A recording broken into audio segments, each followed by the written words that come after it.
Boa noite para quem está no presencial, boa noite para quem está de casa.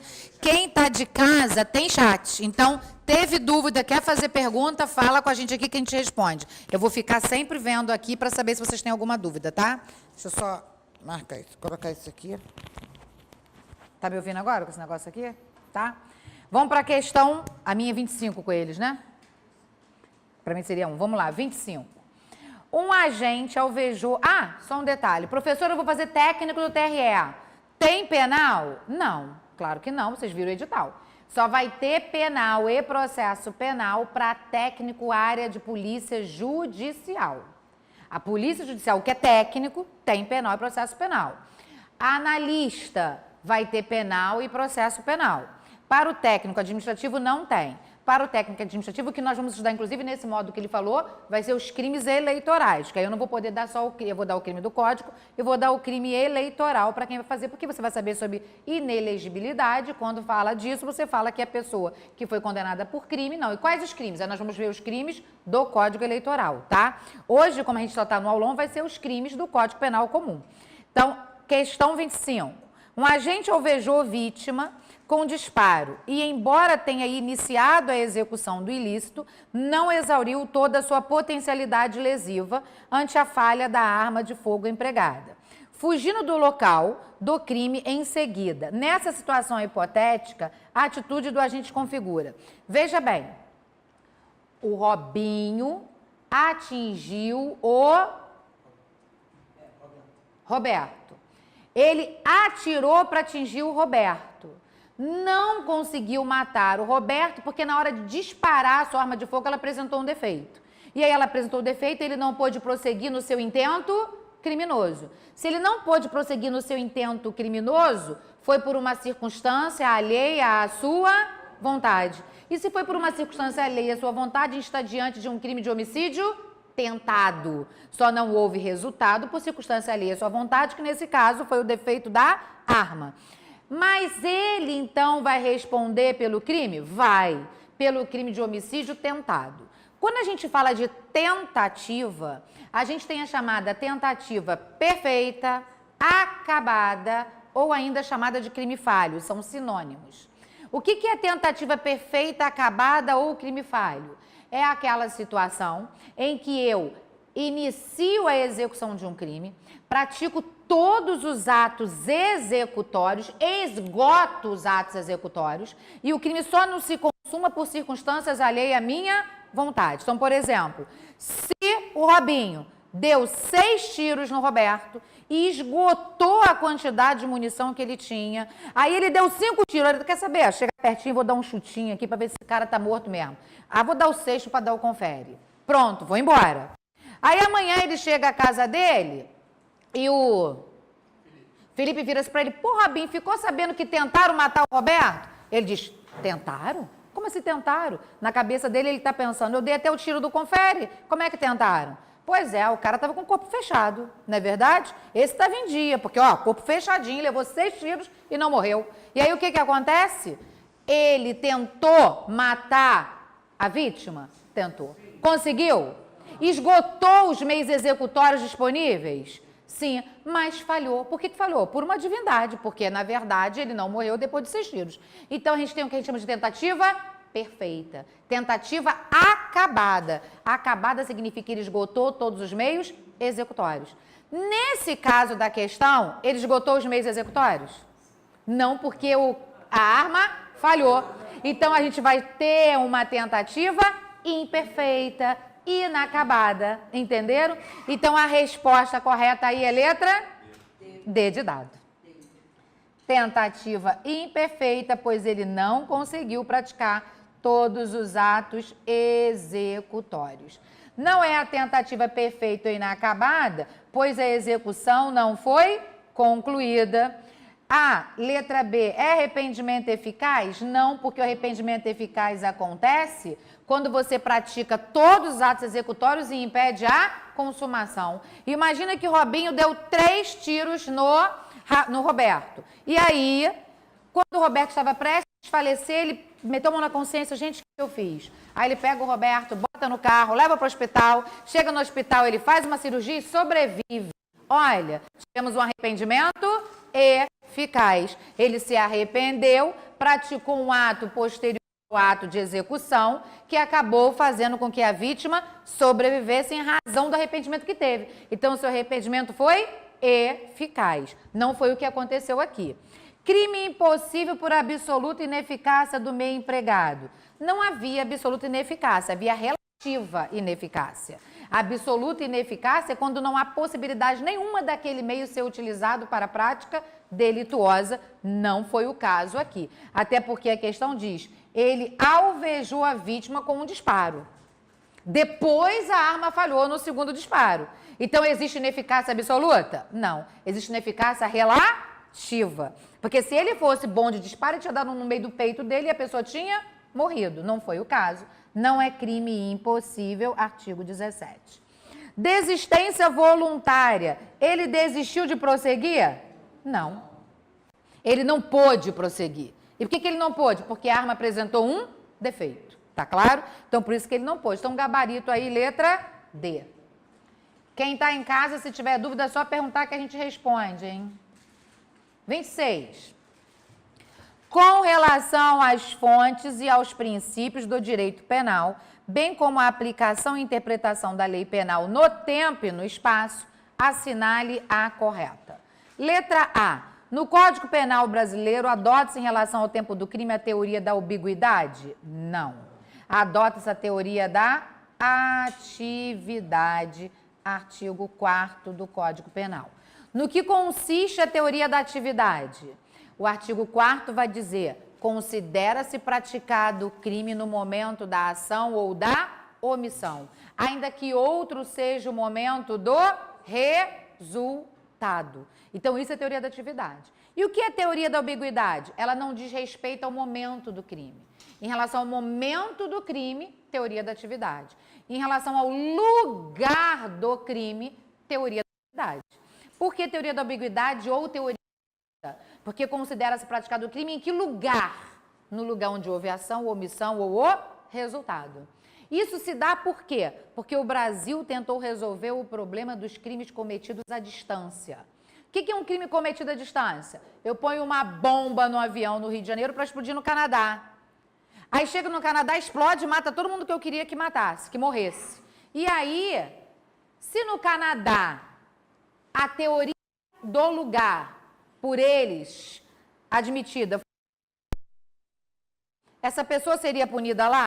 Não, porque lá não houve ação. Lá só houve o resultado. Então, o Brasil, preocupado com essa possibilidade, ele falou o seguinte, eu puno no Brasil se aqui houver ação ou omissão, se aqui houver apenas o resultado. Por isso que, em relação ao lugar, adotou-se a ambiguidade, mas em relação ao tempo do crime, teoria da atividade ou da ação. Letra B. A lei brasileira aplica-se ao crime perpetrado no interior de navio de guerra, de pavilhão pátrio, ainda que em mar territorial estrangeiro, dado ao princípio da territorialidade. Essa alternativa é a correta, artigo 5º do Código Penal. Nós temos uma coisa no direito chamada territorialidade. O que é o princípio da territorialidade? Aplica-se a lei brasileira aos fatos ocorridos dentro do território nacional. E o que é território nacional? Território nacional é o espaço físico e o espaço jurídico. O espaço jurídico também é chamado de território por extensão. O que é esse território por extensão ou território jurídico? Bom, o espaço físico é o espaço aéreo, marítimo, solo e o subsolo. E o que é espaço jurídico ou espaço por extensão? São todas as aeronaves e embarcações públicas brasileiras. A quem está dentro de uma aeronave ou embarcação pública? Sim.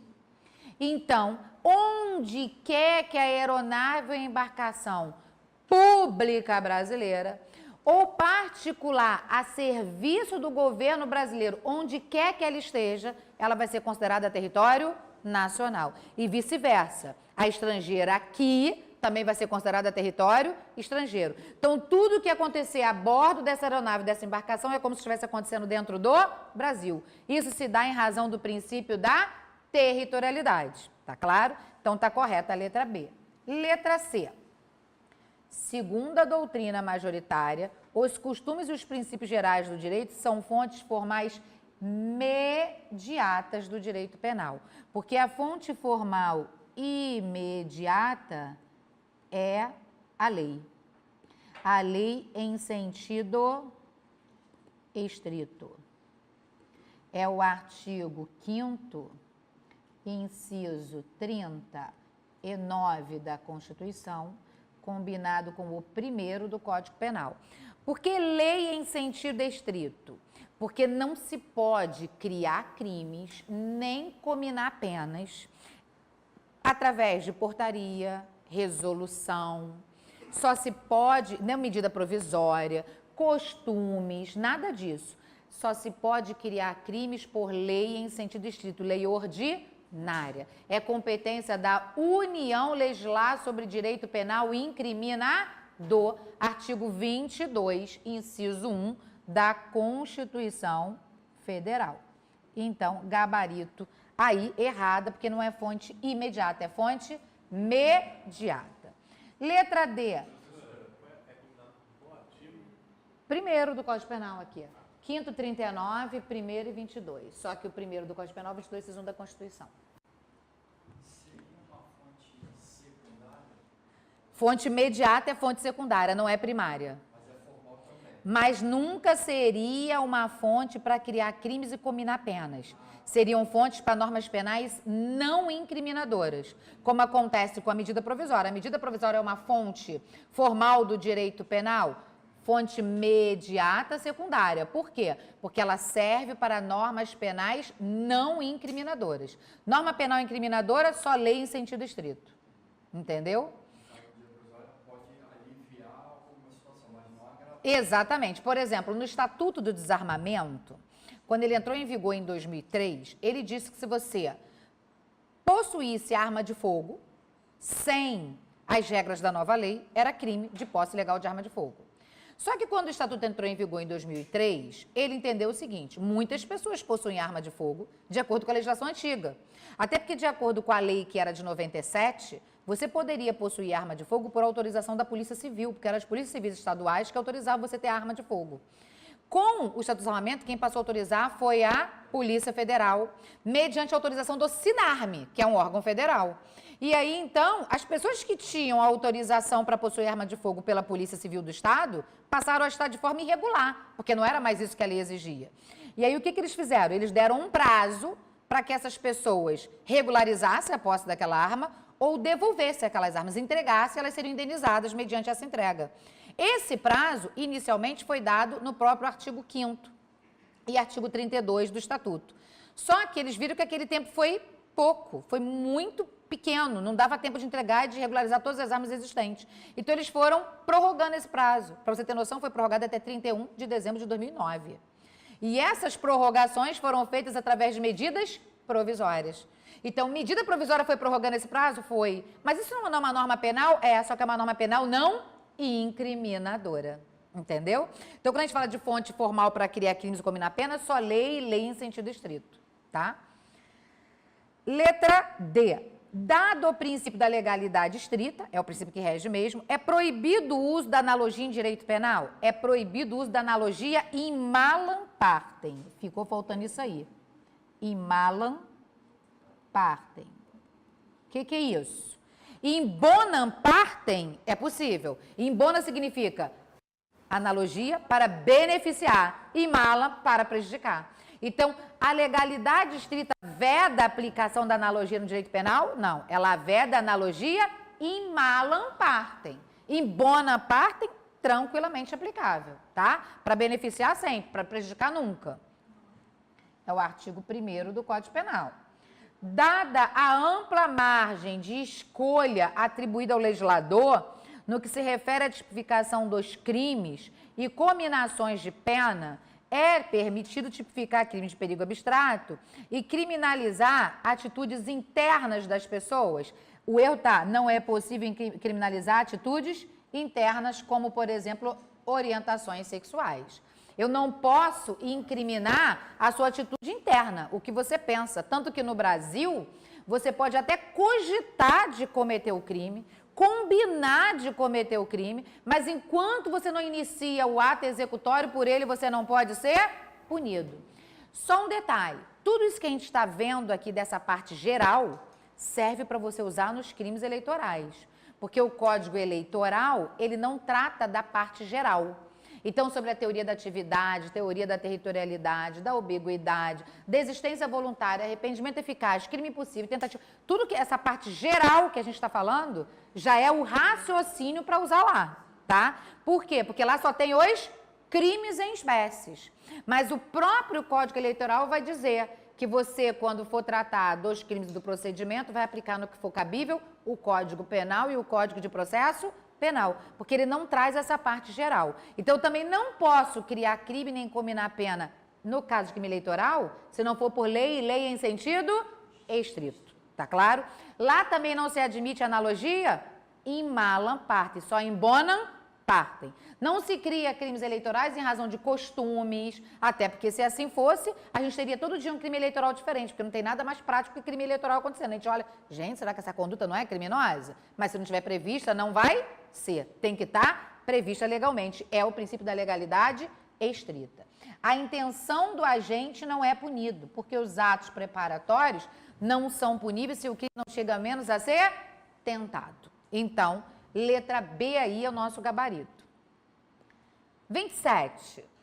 Fausto foi condenado por sentença transitada em julgado por crime cometido em 2010, encontrando-se em cumprimento de pena de 10 anos. Em 2015, entrou em vigor uma lei que não considera mais a conduta dele como crime. Então, veja, o agente cometeu um crime, veio uma lei, depois que ele já foi condenado e está cumprindo pena, dizendo que o fato que ele praticou não é mais crime.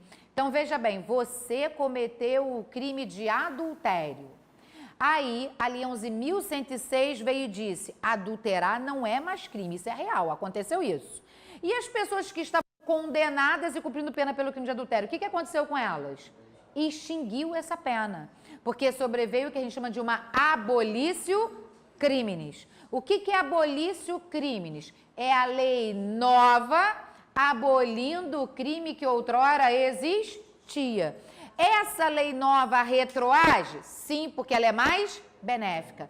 Lei penal, regra, não retroage, salvo se for para beneficiar. E se essa lei nova deixa de considerar aquele fato como criminoso, é claro que eu vou retroagir, porque ela vai beneficiar aquele que está respondendo a inquérito, que está respondendo a processo, que já está cumprindo pena, tá? Porque ela vai atingir todos os efeitos penais da sentença. Será beneficiado pela nova lei, pois essa lei penal retroage? Certo, porque ela é mais benéfica. É, benéfica. Isso é o que a gente chama de novatio legis in melius. Nova lei mais benéfica. Artigo 2º, combinado com o 5º, inciso 40 da Constituição. Não será beneficiado, pois a Constituição garante a retroatividade. Realmente, o artigo 5º garante a retroatividade, mas ele ressalva quando a lei for mais benéfica, então será beneficiado. Será beneficiado pela nova lei apenas se esta favorecer ao menos 10 condenados. Não tem esse apenas, né? É qualquer pessoa. Errado, errado.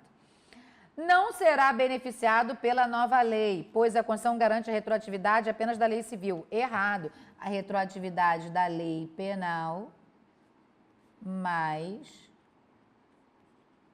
benéfica.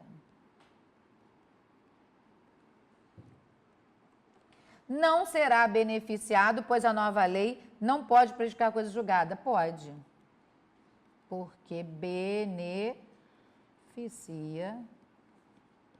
o réu. Então, gabarito aí, letra A. 28.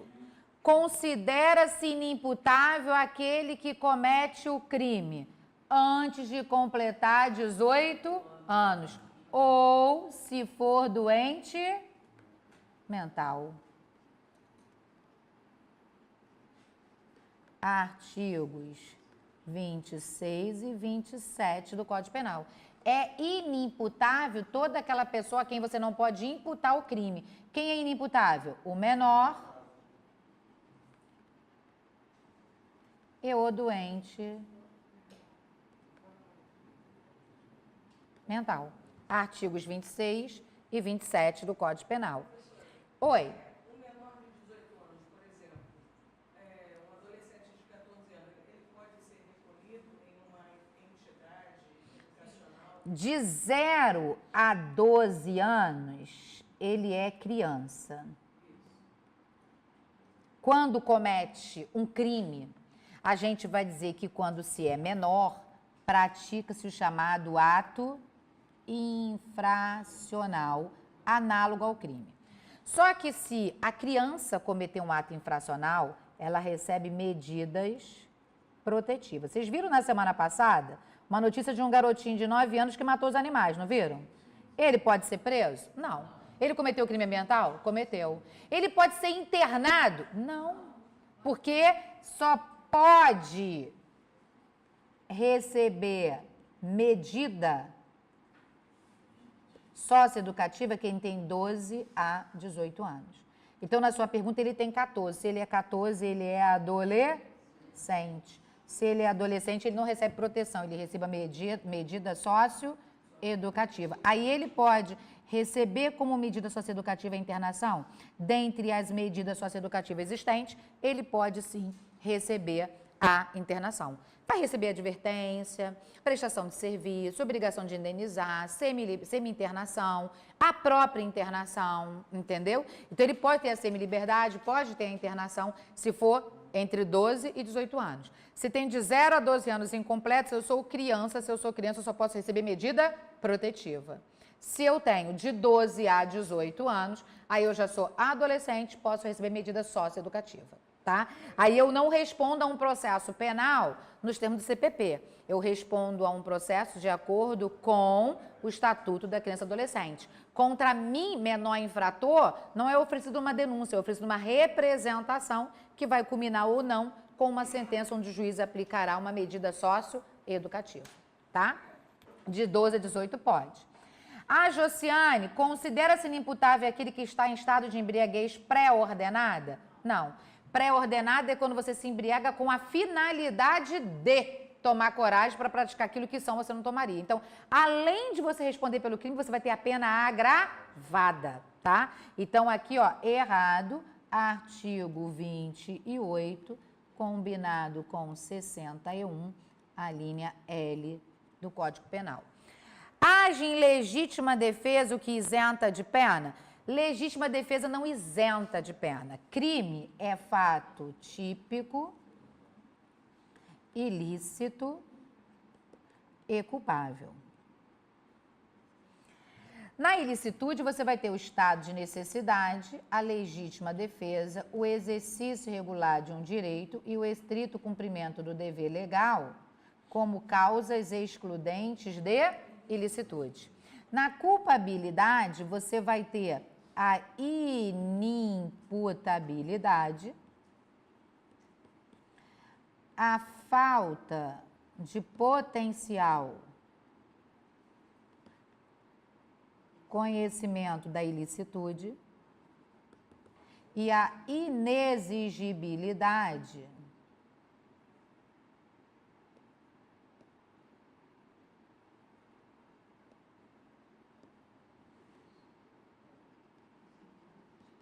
de conduta diversa, que são as chamadas causas excludentes de culpabilidade. As causas excludentes de culpabilidade isentam de pena. As causas excludentes de licitude, elas não isentam de pena, elas excluem o crime. Então, a legítima defesa isenta de pena? Não, porque ela não é uma causa excludente de culpabilidade. Ela é uma causa excludente de ilicitude, artigo 25 do Código Penal. Por isso que a C está errada. Tá claro? É inimputável quando, sem ser inteiramente capaz de entender o caráter ilícito, que isenta de pena. Se ele não é sem ser inteiramente incapaz, Olha, o que é inimputável? É aquele que pela doença mental é inteiramente incapaz. Esse é isento de pena. Mas quando ele diz é inimputável aquele que comete crime sem ser inteiramente capaz, quem não é inteiramente capaz tem alguma capacidade. Ou eu sou inteiramente incapaz e eu não tenho capacidade nenhuma, e aí eu sou inimputável pela doença mental, ou eu não tenho plena capacidade, e não ter plena significa que eu não tenho toda, mas eu tenho alguma, e se eu tenho alguma, eu não sou inimputável, eu sou semi-imputável. E se eu sou semi-imputável, eu recebo uma pena. Tá claro? Uma pena diminuída, de 1 a 2 terços, mas eu recebo essa pena. É o que diz o artigo 26, parágrafo único do Código Penal. Errado. Por forte emoção ou paixão, não é inimputável a pessoa, considera-se inimputável aquele que comete crime com forte emoção ou paixão? Não, porque o artigo 28 vai dizer pra gente que a emoção e a paixão não exclui a imputabilidade. Oi. Sem ser inteiramente, parcialmente incapaz é o semi-imputável. É aquele que tem uma ele tem uma perturbação da saúde mental, o que torna ele uma pessoa imputável, semi-imputável, por quê? Porque ele tem uma perturbação, mas não uma perturbação que tira o seu discernimento. Entendeu? Então, tem pessoas que você verifica, ela tem uma perturbação da saúde mental, mas ela tem um discernimento. E só que acontece o seguinte, às vezes a pessoa, ela é naturalmente uma pessoa semi-imputável. Ela tem uma perturbação da saúde. Mas o que vai determinar se realmente no momento da ação criminosa, ela tinha ou não discernimento do que ela estava fazendo, é a perícia. A perícia médica vai constatar, porque às vezes você é uma pessoa esquizofrênica. E aí você tem os seus momentos em que você sai de si e não tem noção de nada. Mas tem aqueles momentos que você sabe exatamente o que está fazendo, diz, não pode mexer comigo não, que eu sou maluca, hein? Eu já vi gente falar assim, olha, eu sou aposentado porque eu sou doida, hein? Ele sabe o que ele está fazendo. Ele sabe, naquele momento ele sabe. Mas aqui pode ter aquele momento que a pessoa está em crise e realmente ela não tenha discernimento do que ela está fazendo. Entendeu? Então, vai depender na situação se ele só tinha uma perturbação, mas estava inteiramente incapaz, ou se ele não tinha plena capacidade. E quem vai determinar isso? Não é o juiz, não é o delegado, é a perícia. Vai ter que fazer um exame de sanidade mental, o artigo 149 do CPP trata disso, vai se determinar que se faça o exame de sanidade mental para saber se no momento da ação ou da omissão a pessoa tinha ou não algum discernimento. Se ela realmente não tinha, aí tá, estava inimputável. E ela tinha semi-imputável. Se for o caso da aplicação do pena, o juiz não vai poder, no 2020, fazer uma decisão que seja contrária à perícia. Até faz. Porque o juiz pode discordar do laudo. Só que para o juiz discordar do laudo tem que ter outra prova. Por quê? Porque eu não posso ter um laudo falso. Verificado uma falsidade, verificado uma alteração, porque existe o crime chamado falsa perícia, igual tem crime de falso testemunho. Então, às vezes, o laudo disse que é, mas veio uma outra contraprova que demonstrou não ter. Aí o juiz pode, inclusive, mandar fazer outra. Entendeu? Pode, inclusive, mandar fazer outra, ou ele pode interpretar, não, que houve ali uma manipulação e que ele não concordou com aquilo, e existem outras provas dos autos que evidenciam que o laudo está contrário àquilo que efetivamente está dizendo. Entendeu? O artigo 182 do CPP vai dizer: o juiz não ficará adstrito ao laudo pericial, podendo recusá-lo no todo ou em parte. E aí o laudo não é verdade absoluta. Entendeu? Toda prova no processo penal, toda, ela vai ter valor relativo. Toda ela admite uma contraprova. Até a confissão, até porque às vezes você pode confessar que quem cometeu o crime foi seu filho e você não quer que ele seja preso, então você diz que foi você. Entendeu? Então, laudo pericial, prova documental, confissão, prova testemunhal, todas elas terão valor relativo. O juiz vai ter que julgar de acordo com aquilo que está nos autos e fundamentar naquilo que o convenceu. Entendeu? Foi? Pode ser um laudo de semi-imputabilidade e ele falar que é completamente imputável e aplicar a pena normal. Pode. Agora, o juiz não vai poder dizer que ele é completamente inimputável, porque ele não tem esse conhecimento técnico. Entendeu? Por exemplo, eu tenho diabetes, mas quando a minha glicose abaixa muito, eu perco o senso. Tipo, você Mas quem tem diabetes que é baixa muito, normalmente faz isso mesmo. Naquele momento, se vier um exame, vai se verificar que naquele momento você não tinha discernimento do que estava fazendo. Isso pode... Aí o juiz vai aplicar uma medida de segurança, porque naquele momento você estava inteiramente incapaz em razão de uma perturbação da saúde mental momentânea. Você não precisa ser uma pessoa inteiramente capaz de ser louca de todo gênero. Por isso que a gente tem o quadro do inimputável e do semi-imputável. E seja inimputável ou semi-imputável, você vai sempre fazer a análise em cima de como era o discernimento da pessoa no momento da ação da omissão. E quem vai verificar isso, notadamente, vai ser a perícia médica. Entendeu?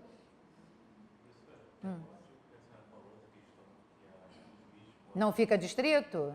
182 do CPP. Do Código de Processo Penal. Ele não fica distrito, não fica vinculado ao laudo pericial, podendo recusá-lo no todo ou em parte. E o artigo que fala que vai determinar o exame de sanidade mental, 149 ao 152. Do CPP. E que fala do semi-imputável, 26 do CP. E que eles vão receber medida de segurança, está do artigo 92 ao 99 do Código Penal. Aqui trata das medidas de segurança aplicada ao doente mental. Porque o doente mental, quando ele comete o crime, ele não pode receber pena. Ele vai receber uma medida de segurança, que é o quê? Internação ou tratamento ambulatorial. Hoje em dia não existe mais sanatório. 96. 96, 92 é efeito da sentença condenatória, tá? 96 ou 99. Não tem sanatório, tem hospital de custódia e tratamento psiquiátrico. É um hospital de custódia e tratamento psiquiátrico. Aqui no Rio, nós estamos aqui em Bangu, dentro do complexo penitenciário. Lá dentro tem um hospital de custódia e tratamento psiquiátrico. Oi? Não, agora você vai ter instituições para tratar do menor infrator, que são locais de internação, sem recebimento de nomenclaturas assim. Isso é questão do menor de 18 anos. Do 12, não. De 12 a 18. 12 anos completo a 18 pode ser internado. Menor de 12, não. Menor de 12 nunca vai ser internado, ele recebe medida protetiva. De 12 a 18 pode ser internado. É uma das punições, que a gente não chama de pena, medida socioeducativa. Vamos lá, 29. Chegando ao local de onde partira pedido de socorro de uma mulher, os policiais encontraram o ex-marido tentando arrombar a porta da casa e ameaçando-a de morte, caso ela não abrisse. Bom, se os policiais foram chamados porque uma mulher pedia socorro e eles encontraram o ex-marido tentando arrombar a porta, você já verifica aqui a tentativa de uma violação de domicílio. Ameaçando-a de morte, já verifica o crime de ameaça, caso ela não abra a porta. Revistado, os policiais encontraram com ele um revólver. Você já encontrou o crime de porte legal de arma de fogo. Municiado que portava sem autorização. Então, você já encontrou 3 crimes aí.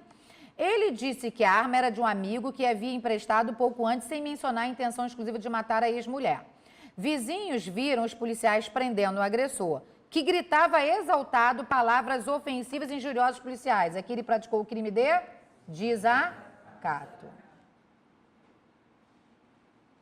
Bom, com relação à conduta do agressor, nessa situação hipotética, julgue os seguintes itens de acordo com a legislação pertinente e o entendimento dos tribunais superiores. Configuraram os crimes de ameaça? Sim, artigo 147 do Código Penal. Tentativa de invasão de domicílio? Sim, artigo 150, combinado com 14, inciso 2. Porte ilegal de arma de fogo? Sim, artigo 14 do Estatuto do Desarmamento. Lei 10.826, de 2003. Desacato? Também. Por que praticou o crime de desacato aí? Porque você viu ele injuriando a pessoa. Artigo 331 do Código Penal. Então, esses aqui estão corretos. As 3 hipóteses. Só um detalhe. Só existe desacato porque ele proferiu palavras ofensivas e injuriosas aos policiais na presença dos policiais. Não existe desacato quando a autoridade não está presente, tá? O desacato necessita da presença do policial. Só mais um detalhe. A ameaça, até o dia 9 de outubro de 2024, era um crime de ação penal pública condicionada à representação. Continua? Continua. Salvo nos crimes envolvendo violência doméstica e familiar contra a mulher, ou nos crimes em que se verifica que é praticado contra a mulher em razão do preconceito e discriminação em relação à mulher. Então, hoje, esse crime aqui seria um crime de ação penal pública incondicionada, nos termos do artigo 147, parágrafo 1º. O Código Penal, ele tinha o artigo 147, parágrafo único, agora ele é parágrafo 1º e parágrafo 2º, onde o legislador vai dizer que o crime passa a ser de ação pública incondicionada se a vítima for mulher em condição de discriminação do sexo feminino ou no caso de violência doméstica e familiar. Agora, outro detalhe. Quando a gente tem uma arma de fogo para matar outrem e mata, a arma é o meio que ela utilizou, que ela escolheu para cometer o crime de homicídio. Então, nesse caso, ela não responde pelo porte legal de arma de fogo e pelo homicídio, ela responde só pelo homicídio, pelo crime mais grave que absorve o menos grave, já que eu portei aquela arma exclusivamente com a finalidade de matar. Agora, eu porto minha arma, tô num bar, jogando sinuca, tomando cerveja. Aí chega o Roberto e bate boca comigo, eu não gosto, dou um tiro nele e mato. Eu vou responder pelo homicídio, pelo porte legal de arma de fogo? Sim, porque eu não portei aquela arma com a finalidade de ser o meio necessário para eu cometer o crime de homicídio. Eu já estava praticando o porte e eu o matei, tá? Aqui, se esse homem utiliza efetivamente essa arma que ele pegou com um amigo para matar a mulher e a mata, nós não teríamos aqui o crime de porte legal de arma de fogo. Ele seria absorvido pelo crime de homicídio. A esse fenômeno a gente dá o nome de princípio da consunção ou da absorção, onde o crime mais grave absorve o crime meio. A mesma coisa acontece, por exemplo, eu quero furtar a casa do Robinho. Só que para eu furtar a casa dele, os objetos dentro da casa dele, eu preciso entrar na casa dele. E eu não vou falar, Robinho, você permite que eu entre na sua casa porque eu preciso furtá-lo? Claro que não. Então você vai entrar contra a vontade dele para poder furtar. Então eu tenho uma violação de domicílio para praticar o furto. Vou responder pelos dois? Não, a violação de domicílio foi necessária para que eu alcançasse meu crime fim, que era o furto das coisas que estavam dentro do domicílio dele. Então aqui configura, se fosse consumado o intuito de matar, o delito de porte poderia ser absorvido pelo homicídio? Sim, está correta a 4. A 2, configura ameaça? Sim. Tentativa de homicídio? Não, porque ele não iniciou a execução. Porte de arma de fogo? Sim. Desacato? Sim. Então a 2 está errada. Injuriar os policiais? O agente apenas manifestou a sua liberdade de expressão. Assegurada? Não, ele não teve liberdade de expressão. Eu não posso ter liberdade de expressão injuriando os policiais, foi o desacato. Então, a 1 e a 4 estão corretas. Gabarito letra A, fala. Sua pergunta. A questão do desacato, eu marquei a 1 porque não tinha a opção só da 4, mas eu não consegui visualizar ali o fim específico da função pública, não tem a questão dessa. Mas foi o fim específico, o policial estava o prendendo. E ele, revoltado com essa prisão, começou a fazer o quê? Desacatar o policial, ele estava no exercício da função. Porque, na verdade, o desacato é quando você desacata a autoridade no exercício da função ou em razão dela. Entendeu? Aqui ele estava no exercício. 30. Marcos estava sendo acusado... Consumado só se ele matasse. E não foi tentativa porque ele não iniciou o ato executório para matar, ele estava só batendo na porta. O porte ilegal de arma de fogo. Ele só ia responder pelo homicídio sem responder pelo porte. Ia responder pelo desacato, que estava aqui, ia responder pela invasão de domicílio e ia responder pelo homicídio consumado. Matar seria a arma. É porque para eu matar eu preciso necessariamente de uma arma. Posso te matar com qualquer meio, qualquer instrumento. Então ele elegeu um instrumento. Que instrumento foi esse? A arma de fogo. Entendeu? Marcos estava sendo acusado de roubo. Preocupado com o futuro de Marcos, que havia recentemente sido aprovado em um concurso para a carreira policial, Carlos, pai de Marcos, comunicou à autoridade sobre o autor do roubo. Ele comunicou seu autor de crime que quem cometeu foi o filho? Sim. Isso é o crime de alta acusação? Falsa. Então, a resposta é letra C. Não é falso testemunho porque ele não estava aí na condição de testemunha, né? Ele foi lá dizer que era ele o autor de um crime. Não é fraude processual porque ele não inovou artificiosamente nenhum dado do crime. Não é denunciação criminosa, porque essa é caluniosa, porque essa existe quando eu imputo um fato criminoso a alguém sabendo que ele é inocente para dar instauração à investigação. Não foi isso que aconteceu. E não é comunicação falsa de crime, porque ele não está comunicando um crime falso, ele está comunicando um crime que ele não cometeu, dizendo que foi ele. Ele se autoacusou falsamente. 31. Por volta das 17 horas de um determinado dia no interior de um ônibus de transporte coletivo, João subtraiu para si pertences de vários passageiros mediante grave ameaça exercida com emprego de arma de fogo. Após a ação, ele fugiu, levando consigo os bens subtraídos e a arma utilizada. A partir de informações fornecidas por testemunhas, policiais localizaram João às 5 horas da manhã do dia seguinte, data em que ocorreria o segundo turno das eleições para prefeito. João foi preso em flagrante e foram apreendidos parte dos objetos subtraídos encontrados em seu poder. Nessa situação, a prisão dele foi legal? Foi. Por quê? Porque o Código Eleitoral, no artigo 236, vai dizer que não se pode prender a pessoa 5 dias antes e até 2 dias depois, quando se tratar de quê? Na verdade, 48 horas, ele não fala em dias, né? Mas 48 horas depois, quando se tratar de prisão por mandado. Mas é possível quando for flagrante delito ou em razão de prisão por sentença penal condenatória definitiva. E aí, nesse caso, ele poderia ser preso. Então, aqui o flagrante foi legal e houve o que a gente chama de flagrante presumido, porque ele foi encontrado logo depois com objetos que façam presumir ser ele o autor da infração penal. Oi. Não existe hora para prender em flagrante.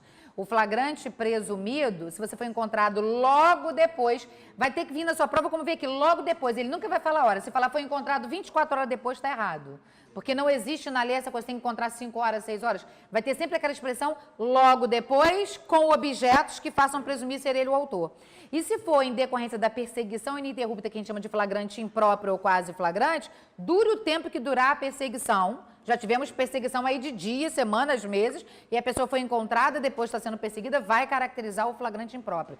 Não existe essa coisa. Foge do flagrante e volta 24 horas depois. Não existe isso. Porque se a polícia souber que é você e estiver atrás de você, vai passar 24, 36, 48, e se ela te achar, você está presa em flagrante. Entendeu? Na verdade, a gente fala foge do flagrante quando, na verdade, a polícia não sabe que é você. Vamos imaginar que você tenha cometido o crime e não sei quem é o autor. Some e volta só no dia seguinte, porque aí ela não sabe quem é você, não está atrás, beleza. Porque imagina, você acabou de praticar um crime. Eu tive um caso desse semana passada. Um cliente meu foi acusado de um homicídio e isso foi na terça-feira da semana passada. E aí ele saiu do local onde estava e ele estava no trabalho e a polícia ligou para ele. Você pode se apresentar, porque nós vimos pelas câmeras, descobriram ele pela câmera, porque viu a placa do carro. Aí eu falei, não se apresenta, claro que não, porque eles estão atrás de você. Se você chegar lá, você está em flagrante. Aí eu só apresentei ele na sexta, porque aí ninguém estava atrás dele e eu combinei de apresentá-lo na sexta, não tinha mais flagrante, entendeu? Mas se a polícia não sabe, se ela sabe quem é você, como nesse caso e ela vai atrás ou te acha nesse meio tempo, você está em situação de flagrante, entendeu? Não existe o tempo para o flagrante. A lei não traz. Vamos lá. O inquérito policial pode ser desarquivado com base em novas provas quando o arquivamento estiver fundado na tipicidade da conduta? Não. Ele só pode ser desarquivado com base em novas provas quando o arquivamento estiver fundado na falta de prova.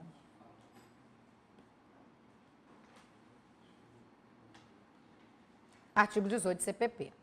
Deve ser substituído por termo circunstanciado nos crimes praticados no contexto de violência doméstica contra a mulher, cuja pena máxima não seja superior a 2 anos. Errado, porque termo circunstanciado de ocorrência trata-se de Lei 9.099 de 95. E a Lei 9.099 não pode ser aplicada nos casos que envolver violência doméstica. Não deve conter para a garantia da preservação do princípio da não culpabilidade, informações relativas à vida pregressa deve conter, porque o juiz, para julgar, tem que saber como era o seu comportamento em sociedade, os seus antecedentes. Artigo 6º, inciso 9 do CPP. Pode ser arquivado por iniciativa do juiz? Nunca. Quem arquiva o inquérito é mediante promoção do Ministério Público. Deve ser encerrado no prazo de 10 dias, quando apurar crime eleitoral, caso o réu esteja preso. Perfeito. Se tiver preso, 10 dias. Se tiver solto, 30 dias. Artigo 10 do CPP. 33. Caso verifique que o réu se oculta para não ser citado, o oficial de justiça deverá certificar a ocorrência e proceder à citação com hora certa, prosseguindo seu curso processual com nomeação de defensor dativo se o réu não comparecer nos autos. Gente, correta a letra A é o artigo 362 do CPP, é a mesma regra do processo civil. Se alguém é citado e se oculta para não ser citado, se faz a citação por hora certa. Se o juiz manda citar e a pessoa não é encontrada, faz a citação por edital. Tá claro? É a mesma coisa, é o artigo 362. 34. Com relação às provas no processo penal, julgue os itens. O exame de corpo de delito é imprescindível nos casos em que as infrações penais deixam vestígios. Não pode ser suprido pela confissão do acusado. Tem que ser feito o exame. Por aquele fato que nós falamos, a pessoa às vezes confessa no lugar da outra para poder tirar a culpa dela. Desaparecidos vestígios da infração, a prova testemunhal poderá suprir a falta do exame de corpo de delito. Verdade, artigo 167. Pode a prova testemunhal ou documental, pode até incluir aí, ó. A documental está no artigo 77, parágrafo 1º da Lei 9.099. Do ofendido, não será acolhido o compromisso de dizer a verdade sobre o que souber, não podendo ele ser responsabilizado pelo crime de falso testemunho. Verdade, porque ele é ofendido, ele não é testemunha, só responde por falso testemunho quem é testemunha. Ele não é testemunha, ele é ofendido. Então, a 2 e a 3 está certa. Reputar-se-á verdadeira acusação formulada contra acusado, permanecer em silêncio no interrogatório. Errado. O silêncio não importará em prejuízo para defesa do réu. Ele tem o direito constitucional de permanecer em silêncio, nos termos do artigo 5º, inciso 63 da Constituição. Então, errada. O silêncio não pode importar em confissão tácita.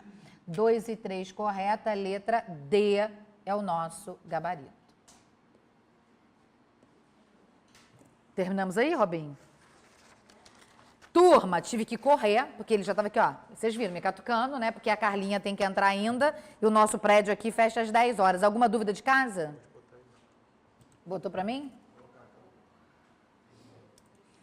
Alguma dúvida? Fica gravado? Fica. Resposta, 12 anos completo. É a partir ou após completar? Paula, você é criança de 0 a 12 incompleto. Fez 12, completou 12, virou adolescente, tá?